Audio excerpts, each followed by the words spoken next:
এ পর্যায়ে উদ্বোধনী ভাষণ প্রদান করছেন তাবলিগ ইজতেমা 2019-এর সম্মানিত সভাপতি আহলে হাদিস আন্দোলন বাংলাদেশের মহতারাম আমিরে জামাত প্রফেসর ডক্টর মোহাম্মদ আসাদুল্লাহ আল গালিব। আসসালামু আলাইকুম ওয়া রাহমাতুল্লাহি ওয়া বারাকাতুহু। আলহামদুলিল্লাহ ওয়াহদাহু আসসালাতু ওয়াসসালামু আলা মান লা নাবিয়্যা বা'দাহু ওয়া আলা আলিহি ওয়া সাহবিহি ওয়া মান তাবি'আহুম বিইহসান ইলা ইয়াউমিদ্দিন ওয়া বা'দ। ফাকাদ ক্বালা আল্লাহু তাআলা ফিল কালামিল মাজিদ ফাআউযু বিল্লাহিস সামিউল আলিম মিনাশ শাইতানির রাজীম বিসমিল্লাহির রহমানির রহিম। ওমান আহসানু কওলাম মিম্মান দাআ ইলাল্লাহি ওয়া আমিলা সালিহান ওয়া ক্বালা ইন্নানী মিনাল মুসলিমিন।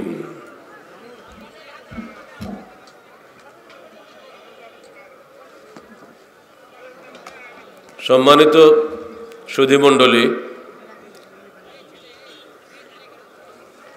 ইজতেমা ব্যবস্থাপনা কমিটির আহ্বায়ক জনাব অধ্যাপক আব্দুল লতিফ, ইজতেমা ব্যবস্থাপনা কমিটির সর্বস্তরের সদস্যবৃন্দ, আহলে হাদিস যুব সংঘের কেন্দ্রীয় দায়িত্বশীলবৃন্দ, জেলা নেতৃবৃন্দ, সুনামনী সংগঠনের এবং আল আওনের দায়িত্বশীলবৃন্দ, যারা এই তবলিগ ইজতেমা সাফল্যমণ্ডিত করার জন্য সর্বাত্মকভাবে বিগত কয়েকদিন ধরে অত্যন্ত বেশি খেটে দিন রাত চেষ্টা করে গিয়েছেন, সেই সাথে প্যান্ডেল ব্যবস্থাপনা, খাদ্য ব্যবস্থাপনা, ঔষধ ব্যবস্থাপনা, মহিলা প্যান্ডেল ব্যবস্থাপনা, এই বৃষ্টি বাদলের মধ্যে যে কি ভূত খাটনি তারা খেটেছেন, এগুলো আমি নিজে সচক্ষে দেখেই আমার অভিজ্ঞতা হয়েছে। টয়লেট ব্যবস্থাপনা যারা ছিলেন তাদের কষ্ট আরও বেশি। আল্লাহ পাক বলতে আমাদের ঈমানের পরীক্ষা নিলেন, দেখি এরা পিস্টান দেয় কি। আলহামদুলিল্লাহ, আশা নিরাশার দোলাচলে শুধু একটাই স্থির বিশ্বাস আমরা রেখে কর্মীদেরকে সান্ত্বনা দিয়েছিলাম যে তকদির এবং তাওয়াক্কুল এই দুটি গুণ অর্জন করা ব্যতীত কোনোদিন কোনো মানুষ সুখী হতে পারে না। যদি তকদির থাকে বৃষ্টি হবে, ওটাতেই আমরা খুশি। যদি আল্লাহ মঞ্জুর করেন যে না বৃষ্টি হবে না, সুন্দরভাবে হয়ে যাবে, আমরা তাতেই খুশি। আমরা সব কিছুকে, আমাদের যাবতীয় আকাঙ্ক্ষা, বেদনা, অভিযোগ সব কিছুকে স্রেফ এবং স্রেফ আল্লাহ পাকের উপরে ন্যস্ত করেছিলাম। আল্লাহ পাক তার উপরে এই তাওয়াক্কুলের সুফল দান করেছেন। এই মুহূর্তে যখন আমরা উদ্বোধনী ভাষণ দিতে যাচ্ছি, আলহামদুলিল্লাহ চারিদিকে আকাশ যেন মনে হয় মেঘমুক্ত সুন্দর নীলাকাশের নিচে বসে আছি আমরা। গোধূলি কিছু আগেই এত চমৎকার আবহাওয়া আমরা কল্পনাই করতে পারিনি, অন্তত 1 ঘন্টা আগেও কল্পনা করি নাই। এবার আলহামদুলিল্লাহ কয়বার পড়তে হবে? বললাম ওর সাথে, আলহামদুলিল্লাহ হামদান কাসীরান তাইয়্যিবান মুবারাকান ফিহ। নিঃসন্দেহে সেই জমানায় যে 30 জন ফেরেশতা দৌড়িয়ে আসতে পারে নেকি নেওয়ার জন্য, আমাদের দোয়া পড়ার জন্য বহু ফেরেশতা এখানে এসে গেছে, যারা আমাদের নেকি নিয়ে আল্লাহর কাছে পৌঁছে দেওয়ার জন্য প্রতিযোগিতায় মেতে গেছেন। আবারও বলি আলহামদুলিল্লাহ হামদান কাসীরান তাইয়্যিবান মুবারাকান ফিহ। এই সুন্দর ব্যবস্থাপনা যিনি করে দিলেন সম্পূর্ণ তারই ইচ্ছা। আমাদের কোনো ক্ষমতা আছে? আকাশের চাবিকাঠি কার হাতে? আকাশ সৃষ্টি করেছেন কে? জমিন সৃষ্টি করেছেন কে? আবহাওয়া সৃষ্টি করেছেন কে? মেঘ সঞ্চালন করেন কে? মেঘ থেকে বৃষ্টি বর্ষণ করেন কে? সম্পূর্ণরূপে আল্লাহই করে থাকেন। তার কোনো শরিক আছে? কোনো শরিক নেই, কোনো ওসিলা নাই, কোনো ঝাড়ফুঁক তাবিজ কবজ এখানে চলবে না। স্রেফ তার কাছে বলতে হবে, আল্লাহ বৃষ্টি দাও। আল্লাহ রসুল বৃষ্টি চেয়েছেন মদিনার মসজিদ নববীতে দাঁড়িয়ে, বৃষ্টি এসে গেছে এমন ভাবে পুরা মদিনার ডুবি যাওয়ার অবস্থা। আবার লোক দৌড়েছে, আল্লাহ রসুল দোয়া করুন বৃষ্টি বন্ধ যেন হয়ে যায়। আল্লাহ নবী দোয়া করে, আল্লাহুম্মা হাওয়ালানা ওয়ালা আলাইনা, আল্লাহ ফিরিয়ে নাও আর দিও না। সঙ্গে সঙ্গে বৃষ্টি বন্ধ হয়ে গেছে, দুনিয়াতে ইতিহাস সাক্ষ্য আছে। অতএব মানুষের জন্যই আল্লাহ পাক বৃষ্টি পাঠান, আর মানুষের আবেদনে আল্লাহ পাক বৃষ্টি বন্ধ করেন। সবকিছুই আল্লাহর হাতে। এই ঈমানটা আগে মজবুত করেন। বাধা বিঘ্ন আসবে, এটা দুনিয়ার পরীক্ষাগার। কেউ খুশি হবে, কেউ নাখুশ হবে, এটা দুনিয়ারই ব্যাপার। কিন্তু আমাদেরকে সবসময় আল্লাহর উপর তাওয়াক্কুল করেই কাজ করতে হবে। যদি তাওয়াক্কুল সামান্য কম হয়ে যায়, আল্লাহ পাক আমাদের থেকে মুখ ফিরিয়ে নেবেন। আল্লাহ পাক আমাদের সবাইকে পরিপূর্ণরূপে আল্লাহ পাকের উপরে ভরসা করা তৌফিক দান করুন, আমিন। 1986 সালের এক বিপদ ঘন মুহূর্তে বগুড়া আলতাফুন্নেসা খেলার মাঠে আমার জীবনে প্রথম এই আয়াতটি পাঠ করেছিলাম। সেদিন অত্যন্ত বিপদ ঘন অবস্থা ছিল। আহলেদের যুব সংঘের সভাপতি হিসেবে আমাকে, জমিয়ত আহলেদের সভাপতি হিসেবে ডক্টর আব্দুল বারীকে দুনিয়ার বুক থেকে মিটিয়ে দেওয়ার জন্য বিরোধী পক্ষ যখন সশস্ত্রভাবে এগিয়ে এসেছিল, কর্মীরা ভয়ে কেউ পাঞ্জাবি খুলে শার্ট গায়ে পালানো অবস্থা ছিল বক্তাদের। সেই অবস্থায় বুকের বল নিয়ে আল্লাহর ভরসা করে ময়দানে যে হাজির হয়েছিল আমরা সেদিন, এবং সেইখানে তাদের মুখের মধ্যে দাঁড়িয়ে ডক্টর সাহেব নির্দেশে আমি একাই মাত্র বক্তা ছিলাম সেদিন। উনি বলে সমস্ত বক্তা বাতিল, খালি গালে বক্তব্য রাখবে। সেদিন হঠাৎ করে কি মনে হলো, এই আয়াতটাই আমার মুখ দিয়ে সেদিন বেরিয়ে গেছিল। বক্তব্য শুরু করতেই আজান শুরু হয়ে গেল, বন্ধ করেন, আমরা আজান দিচ্ছি। সেই বিদ্বেষ এখনো আছে। আমরা বললাম ঠিক আছে, আমরা আপনাদের সঙ্গে সালাত আদায় করব।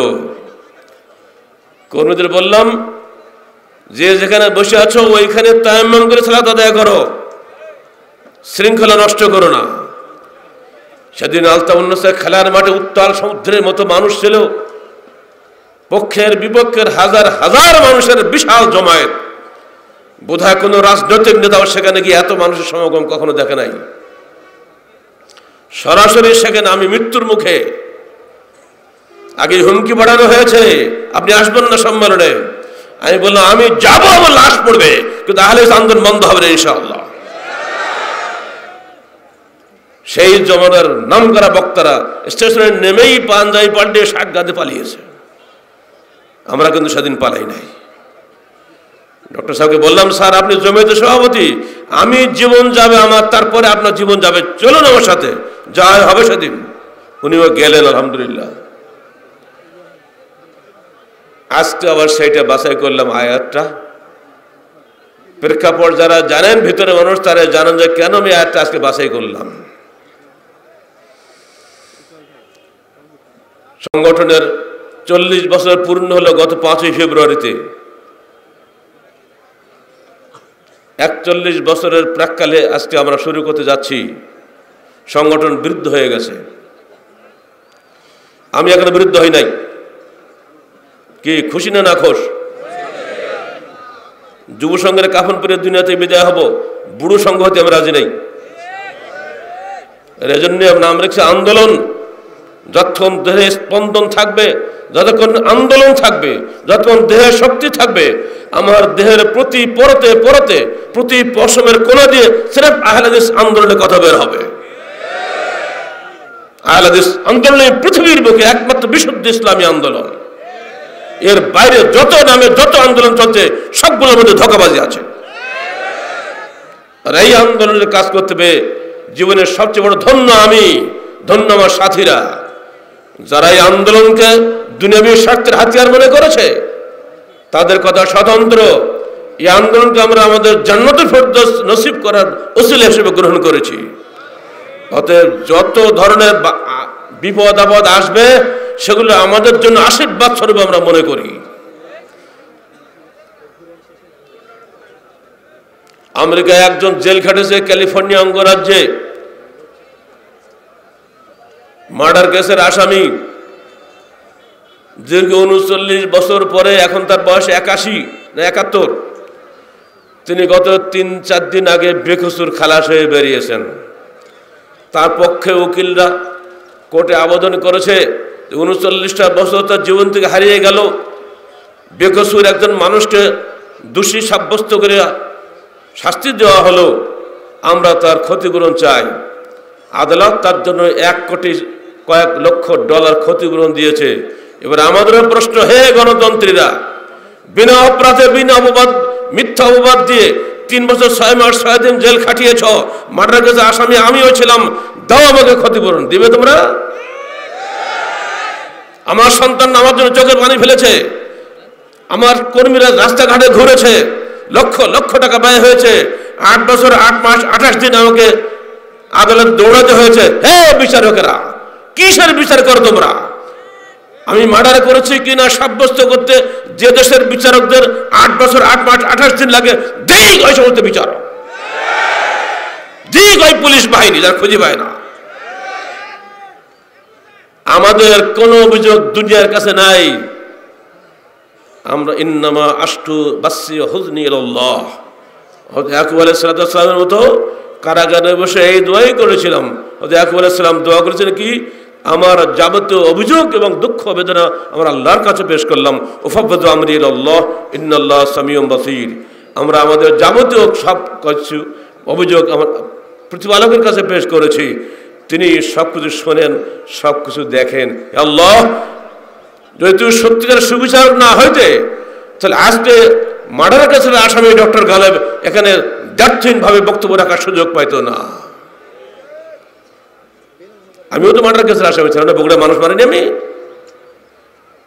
এই বিচার ব্যবস্থা, এই সব কিছু করার জন্যই কি আমরা কথায় বলেন লক্ষ লক্ষ মানুষের জীবনের বিনিময়কে বাংলাদেশ স্বাধীন হয়েছিল? নিরপরাধ মানুষকে অপরাধী বানানোর জন্য, নির্দোষ মানুষকে দোষী বানানোর জন্য পত্রপত্রিকার সাংবাদিকরা মিথ্যা অপবাদ হাজার হাজার লেখা লিখেছে পত্রিকায়। আর সেইগুলো দেখে দেখে এখনকার যে ইয়ং এসপিরা, তাদের জন্মই তখন হয়েছে কিনা সন্দেহ, তারা সব আশেপাশে সন্দেহ করে আমাদের সম্পর্কে। আমরা কোথাও মিটিং করতে গেলেই এসপি সাহেবের মাথা গরম হয়ে যায়, উনি যেন না আসে, অন্যরা আসুক তাও ভালো। এইসব এসপিদেরকে বলবো, দয়া করে মানুষ চেনার চেষ্টা করো।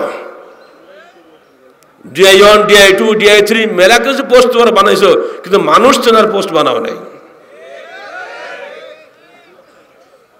যে সমস্ত সাংবাদিকরা মিথ্যা কথা লিখেছে, কিয়ামতের মাঠে ওদেরকে হাড়ে হাড়ে উপলব্ধি করতে হবে মিথ্যা লেখার পরিণামটা কি।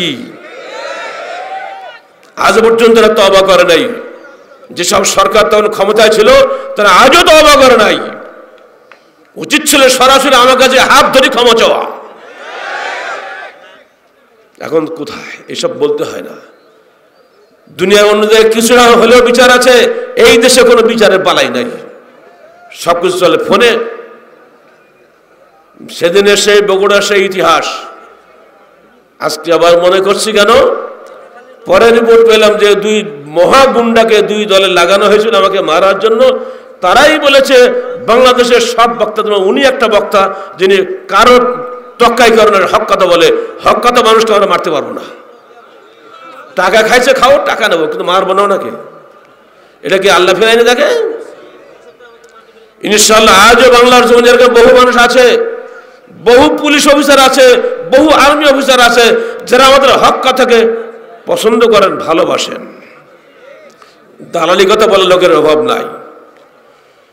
আহলে হাদিস আন্দোলন বাংলাদেশের জন্মই হয়েছে এদেশের এই ভেজাল ইসলামকে বিশুদ্ধ ইসলামে পরিণত করার জন্য। ইসলামের নাম যা কিছু চলছে অধিকাংশই ভেজাল। এগুলোকে আমরা উপদেশের মাধ্যমে, নসিহতের মাধ্যমে মানুষকে চেষ্টা করছি বোঝানোর জন্য, কিন্তু মানুষ বুঝে না কারা, তাদের বুঝতেই পারছেন। যারা সমাজের নেতৃত্বে আছেন, কি রাজনৈতিক নেতৃত্ব হোক আর ধর্মীয় নেতৃত্ব হোক, যারা একটা কিছু নেতার মতো হতে পেরেছে, তারা জীবন গেলেও তাদের ওই পুরনো সংস্কার ছাড়বে না। আর এই কারণেই সাধারণ মানুষ হক খুঁজে পায় না। আমাদেরকে এই বিষয়গুলো সামনে রেখে আহলে হাদিস আন্দোলন বাংলাদেশের তবলিগি ইজতেমার সাথে অন্যান্য ইজতেমার সঙ্গে তুলনা করতে হবে। আমাদের ইজতেমা সমাজ সংস্কারের ইজতেমা। শুধু ওয়াজ করে আপনাদের হাসিয়ে কাঁদিয়ে গল্প করে বিদায় করে দেওয়ার উদ্দেশ্য আমাদের নয়। সমাজের যে ত্রুটিগুলো আছে এগুলো আমরা তুলে ধরবো, সমাজের যে ভালোগুলো আছে এগুলো আমরা প্রশংসা করব। সরকারের যে ভালো কাজগুলো আছে ওগুলো প্রশংসা করব। যেগুলো সরকার ভুল করে অবশ্যই অবশ্যই আমরা ত্রুটি ধরব। সরকার আমাদের হক আছে তাদেরকে উপদেশ দেওয়া, তাই না? যদি না খসে আবার হ্যান্ডক্যাপ পরে আলহামদুলিল্লাহ আসেন, পুলিশ বাইরে চলে আসেন। যতদিন বাইরে থাকবো হক কথা বন্ধ করতে পারবেন না। কিন্তু আমরা এদেশের মানুষের কল্যাণ চাই, এদেশের সরকারের কল্যাণ চাই। এদেশের মাটির স্বাধীনতাকে জীবনে রক্ত দিয়ে হলে অক্ষুণ্ণ সেটা আমরা চাই। সেই জন্য আমরা সেই লক্ষ্যে জনগণকে উদ্বুদ্ধ করার চেষ্টা করি।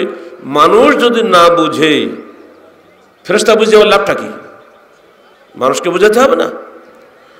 আর এই কারণে আমরা এই আয়াত সামনে রেখেছি, আমান আহসানু কাওলাম মিম্মান দাআ ইলাল্লাহ। তার চেয়ে সুন্দর কথা কে বলে যে মানুষকে আল্লাহর দিকে ডাকে? বলুন তো আমরা কার দিকে ডাকি? বলি আমাদের আমির জামাতকে এমপি বানাতে হবে, মন্ত্রী বানাতে হবে? বলি প্রধানমন্ত্রী বানাতে হবে? ছোটখাটো মন্ত্রী কেন হবে?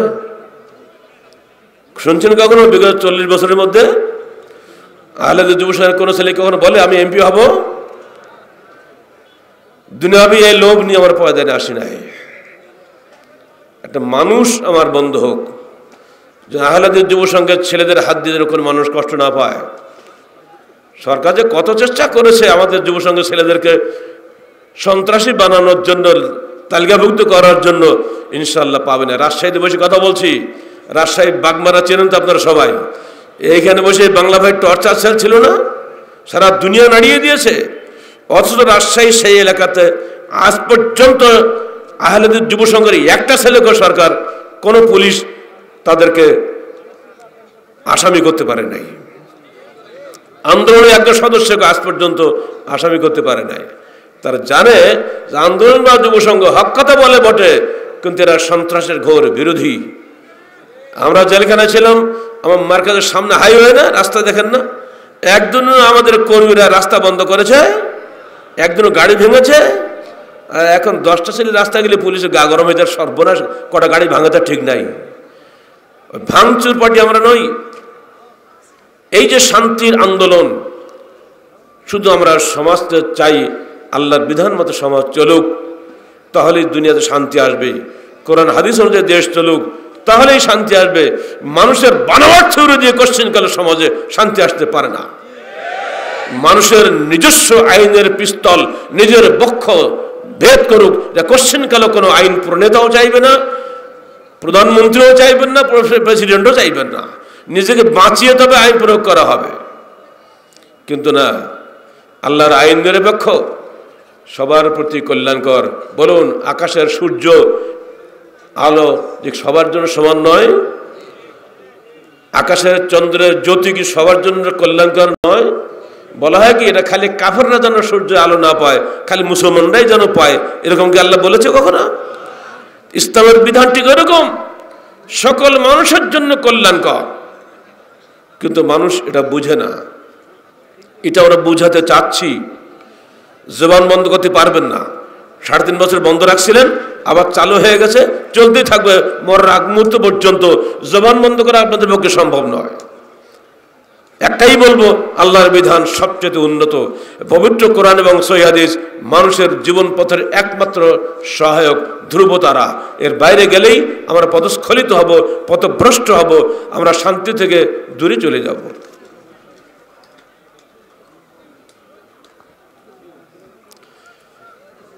আমরা ধন্যবাদ জানাচ্ছি রাজশাহী পুলিশ প্রশাসনকে। বিশেষ করে এবারে নতুন একটা যোগ হয়েছে, স্বয়ং বিভাগীয় কমিশনার নিজে এসেছেন ইজতেমা প্যান্ডেল পরিদর্শন করার জন্য।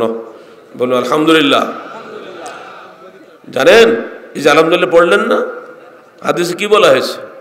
একবার যদি কেউ আলহামদুলিল্লাহ বলে বা সুবহানাল্লাহ বলে বা লা ইলাহা ইল্লাল্লাহ বলে বা আল্লাহু আকবার বলে, জমিন ও আসমানের মধ্যবর্তী সমস্ত মহাশূন্যটা আপনার আমলনামায় নেকি দিয়ে পরিপূর্ণ করা হয়ে যায়। অর্থাৎ পুলিশ কমিশনার সাহেব নিজে এসেছেন এখানে, এটা কিন্তু এবারেই প্রথম। সাধারণত এসপি সাহেবরা আসেন, ওসি সাহেবরা আসেন, নিম্ন পদস্থ ভাইরা, কিন্তু উনি নিজে এসেছেন এবার।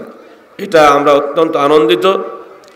তাকে সহ তার সাথী সবাইকে আমরা আন্তরিক মোবারকবাদ জানাচ্ছি, এবং তারা পরিপূর্ণভাবে সহযোগিতা করছেন বলে আমি শুনেছি। এতে আমি আরো আনন্দিত।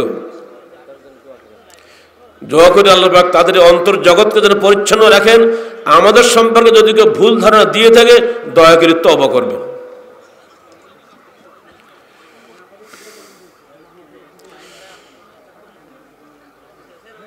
عن ابن مسعود رضي الله عنه قال قال رسول الله صلى الله عليه وسلم বলেন সাল্লাল্লাহু আলাইহি ওয়াসাল্লাম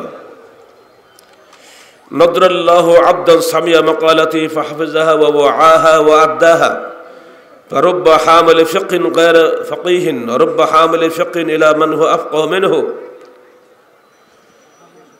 রাসূলুল্লাহ সাল্লাল্লাহু আলাইহি ওয়াসাল্লাম বলুন সাল্লাল্লাহু আলাইহি ওয়াসাল্লাম একবার যদি আল্লাহ রাসূলের নামে দরুদ পড়েন মহব্বতের সঙ্গে আপনার আমল নামা থেকে আমল নামায় 10টা নেকি লেখা হবে।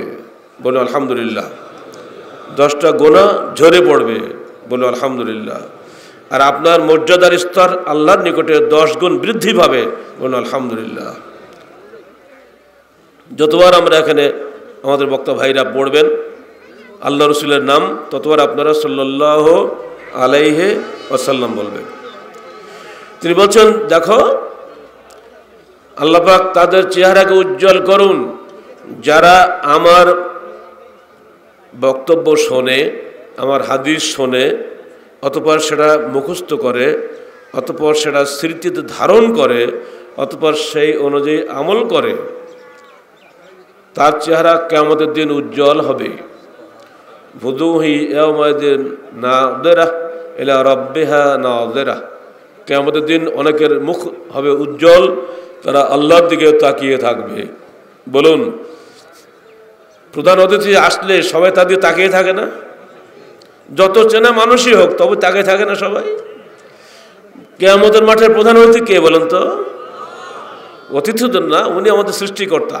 কিন্তু ওনাকে দেখার জন্য যদি কার অন্তরে না চায় ও কি জান্নাত পাবে? হ্যাঁ, যারা ঈমানদার কেবল তারাই আল্লাহকে সরাসরি দেখতে পাবেন। বেঈমান, কপট বিশ্বাসী, কাফের, মুনাফিক কখনোই তাকে দেখতে পাবে না। যারা দুনিয়ায় থাকতে আল্লাহর উপরে ভরসা করে নাই তাদেরকে আল্লাহ পাক চোখ কানা করে দেবে, দেখতে পাবে না। ওটি আল্লাহ পাক বলছেন ফুজুহি ইয়াউমাইদিন নাযিরা। কিয়ামতের দিন বহু চেহারা হবে উজ্জ্বল। ইলা রাব্বিহা নাযিরা। তারা তাদের প্রতিপালকের দিকে তাকিয়ে থাকবে এক দৃষ্টি। আমার রাসূল বলছেন তোমাদের মধ্যে যারা হাদিস শুনবে, মুখস্থ করবে, স্মৃতিতে ধারণ করবে, হাদিস অনুযায়ী আমল করবে, তোমরাই হবে সেই ব্যক্তি কিয়ামতের দিন তাদের চেহারা হবে উজ্জ্বল। আপনারা কি চান না? আমরা কি চাই না যে আমাদের চেহারাটা উজ্জ্বল হোক সেদিন? চেহারা উজ্জ্বল হলে ইনশাআল্লাহ দেখতে পাবো। আর ওই চেহারা উজ্জ্বল না হলে যদি চেহারা কালো হয় দেখতে পাবো না। আল্লাহ তুমি আমাদের এবং আমাদের ভাই বোনদের চেহারাকে হাদিস শুনে উজ্জ্বল হওয়ার তৌফিক দান করো।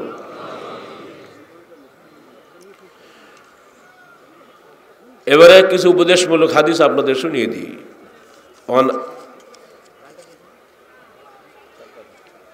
লেটার দিচ্ছি কেন? একদম কেন ভুলে কেন? একটা দুঃখের কথা বলে দিই, তারপরে ওইদিকে যাই। চকবাজারের চুড়িহাট্টায় যে অগ্নিকাণ্ড হয়েছে আপনারা সবাই শুনছেন না? 81 জন মানুষ স্পট ডেড, আরও বহু মানুষ মেডিকেলের বার্ন ইউনিটে মৃত্যুর সঙ্গে প্রহার গুনছে মৃত্যুর জন্য। বহু মানুষ আহত হয়েছেন, বহু মানুষ সম্পদ হারিয়েছেন। তাদের দুঃখের কোনো সীমা পরিসীমা নাই। সম্পদ হারা, জীবন হারা, সন্তান হারা, আত্মীয় হারা, স্বজন হারা এই মানুষগুলোর প্রতি আমরা অন্তরে অন্তঃস্থল থেকে সমবেদনা জ্ঞাপন করছি। আল্লাহ তাদের মধ্যে যারা মুসলমান তাদেরকে তুমি শহীদ হিসাবে তোমার কাছে বরণ করে নাও, তাদের সমস্ত গুনাহ খাতা মাফ করে দাও। হাদিসে রয়েছে যারা কলেরায় মরে, পানিতে ডুবে মরে, আগুনে মরে, অ্যাক্সিডেন্টে মরে, যদি তারা ইমানদার হয় তাদেরকে আল্লাহ পাক কিয়ামতের দিন শাহাদাতের মর্যাদা দান করে থাকেন। সেজন্য আমরা তাদের জন্য দোয়া করছি। সেই সঙ্গে আবার আজকে সকালে মিরপুরে বস্তি আগুনে পুড়ে গেছে। আমরা তাদের জন্যও দোয়া করছি। এই বিপদটা আমাদেরও হতে পারে, তাই না? আর প্রতি মুহূর্ত বাংলাদেশে প্রতিদিন গাড়ি অ্যাক্সিডেন্টে কত মানুষ যে ঝরে যাচ্ছে তার হিসাব নাই। এর সঙ্গে যোগ করে দেই আমাদের সবারই সুপরিচিত বাগ্মী মৌলানা আমানুল্লাহ বিন ইসমাইল আজকে নাটোরের এক জলসা থেকে আসতে গিয়ে রাত 2টার সময় সরাসরি ট্রাকের সঙ্গে প্রাইভেট কারের মুখোমুখি সংঘর্ষে আহত হয়ে বাড়িতে পড়ে আছেন।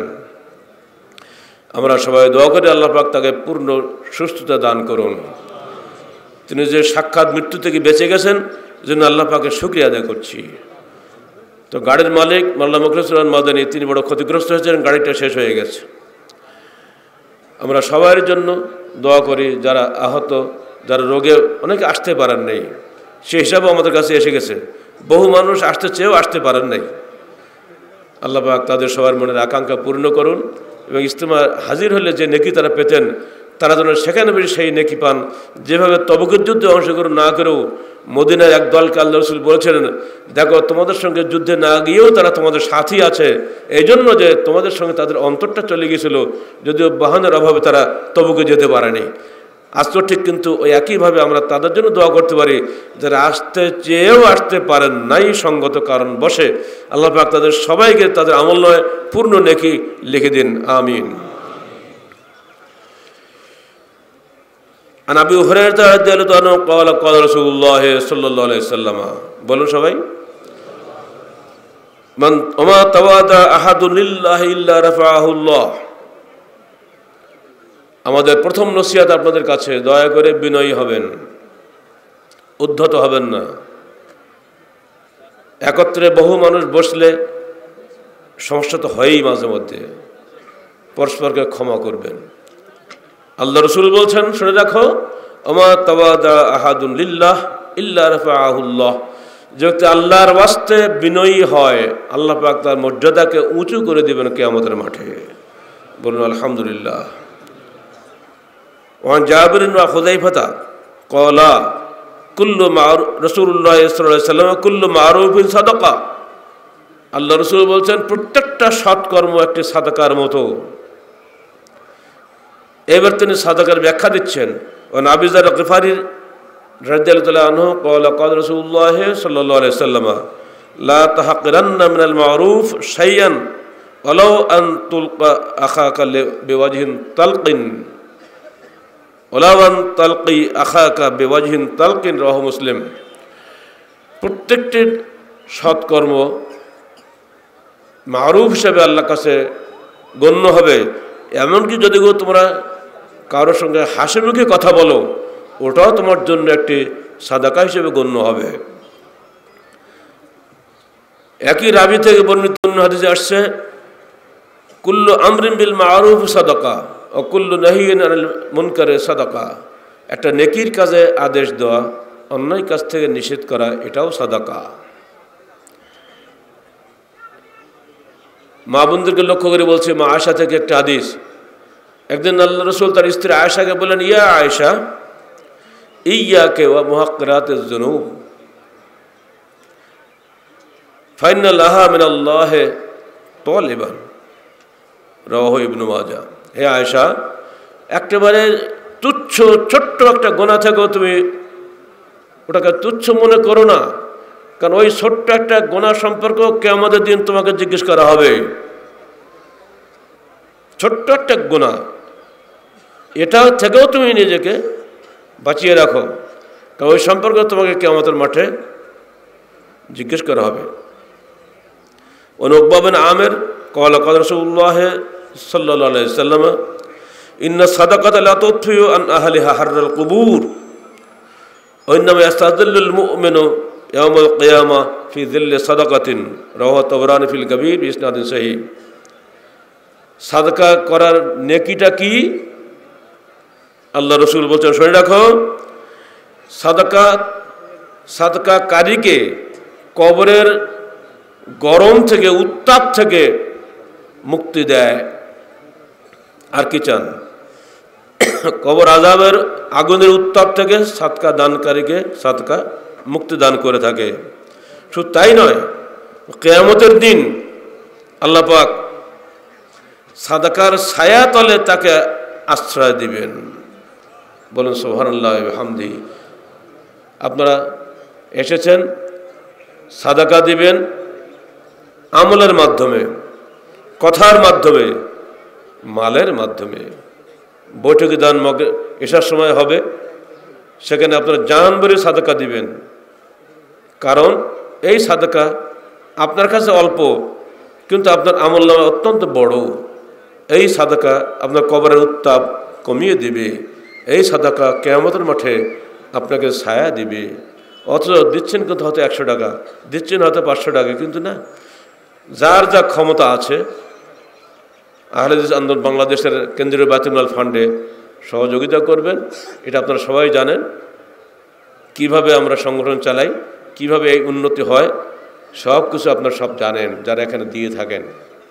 এজন্য আমাদের কোনো ফখর নাই, আল্লাহর পক্ষ থেকে যার মঞ্জুর হয় তারা এখানে দেন। সাদাকা হলো শুধু মালটাই সাদকা নয়, কথাটাও সাদকা, ছোট্ট একটা কর্মটাও সাদকা। একজন লোক ঘুমাচ্ছে, ডেকে দিলেন, ভাই ওঠেন, বক্তব্য শুনেন, এটাও সাদকা, তাই না? একটু ভাগ হয়ে বা একটু ক্লোজ হয়ে বসলেন, স্টেজ থেকে নির্দেশ গেল, আপনারা মান্য করলেন, এটাও কিন্তু সাদকা। এই আনুগত্যের ট্রেনিং কিন্তু এখানেই হবে। সালাতে যেভাবে ইমামের পেছনে আপনারা ইক্তেদা করেন, ইমামের রুকুর আগে রুকু করেন, ইমামের সেজদার আগে কেউ সেজদা করি আমরা? করি না। ঠিক সামাজিক জীবনে আমিরের আদেশের প্রতি অনুরূপ আনুগত্য যদি আপনারা এখানে দেখাতে পারেন, ইনশাআল্লাহ আল্লাহ পাক তাতে খুশি হন। আর সেজন্য বিদায় হজের ভাষণে আল্লাহ রসুল চমৎকার একটা কথা বলে গেছেন, যা আমরা বারবার মনে করি, ইয়া আইয়ুহান নাস ইত্তাকুল্লাহ রাব্বাকুম সাল্লু খামসাকুম সুমু শাহরাকুম আদু যাকাতা আমওয়ালিকুম আতিউ যা আমরিকুম তাদখুলু জান্নাত রাব্বিকুম, রাওয়াহু নাসাই। হে জনগণ, তোমরা তোমাদের প্রতিপালক আল্লাহর ইবাদত করো, তাকে ভয় করো, 5 ওয়াক্ত সালাত আদায় করো, রমজানের সিয়াম পালন করো, মালের যাকাত দাও, তোমাদের আমিরের আনুগত্য করো, তোমাদের প্রতিপালকের জান্নাতে প্রবেশ করো। সুবহানাল্লাহ ওয়া বিহামদিহি। কত চমৎকার ভাষণ! বিদায় হজের দেওয়া সেই ভাষণ আজও আমাদের মুখে উচ্চারিত হচ্ছে। এটা যেন একটা জান্নাতি সওগাত। যদি বাংলাদেশের মুসলমানরা এমনি করে সুশৃঙ্খল জাতিতে পরিণত হয়, হইচই, ভাঙচুর, গাড়ি ভাঙা, আগুন দিয়ে পোড়ানো, পেট্রোল বোমা, এসব থেকে যদি দেশে মুক্ত হয়ে শান্তি শৃঙ্খলা বজায় থাকে, দেশে উন্নতি হবে না? সরকারও চায় দেশ শান্ত হয়ে চলুক, আমরাও চাই দেশ শান্ত হয়ে চলুক। আহলে হাদিস আন্দোলন বাংলাদেশ সুন্দর সমাজ গড়ায় বিশ্বাসী, শান্ত সুনিবিড় এই বাংলাদেশ সবুজ শ্যামল শস্য শ্যামল হয়ে গড়ে উঠুক। আল্লাহর রহমতে এই দেশটা শুধু একটা দেশ নয়, এটি হচ্ছে ইসলামের দেশ। মুসলমানদের আমলে আখলাকে সেটা প্রমাণ হবে। আল্লাহ পাক আমাদের সবাইকে সত্যিকার অর্থে প্রকৃত মুসলিম হওয়ার তৌফিক দান করুন। এবং তবলিগি ইজতেমার সামনের অনুষ্ঠানগুলি সফলভাবে পরিচালনার জন্য আল্লাহ পাকের রহমত কামনা করে এবং আপনাদের সবারই সহযোগিতা কামনা করে আল্লাহর নামে আজকের তবলিগি ইজতেমার 29তম বার্ষিকী তবলিগি ইজতেমার শুভ উদ্বোধন ঘোষণা করছি। আল্লাহ, তুমি আমাদের ইজতেমাকে সাফল্যমণ্ডিত করো এবং আমাদের বক্তব্যগুলিকে জনগণের হৃদয়ে কবুল করার মতো তুমি অবস্থা বা পরিবেশ তৈরি করে দাও এবং যাতে এই বক্তব্যগুলি দেশের মানুষ গ্রহণ করে, সেইভাবে তারা জীবন পরিচালনা করে, সে তৌফিক তুমি আমাদেরকে এবং তাদেরকে দান করো। আকুলু কওলি হাযা আস্তাগফিরুল্লাহ লি ওয়া লাকুম ওয়া লিসাইরিল মুসলিমিন। আসসালামু আলাইকুম ওয়া রাহমাতুল্লাহি ওয়া বারাকাতুহু।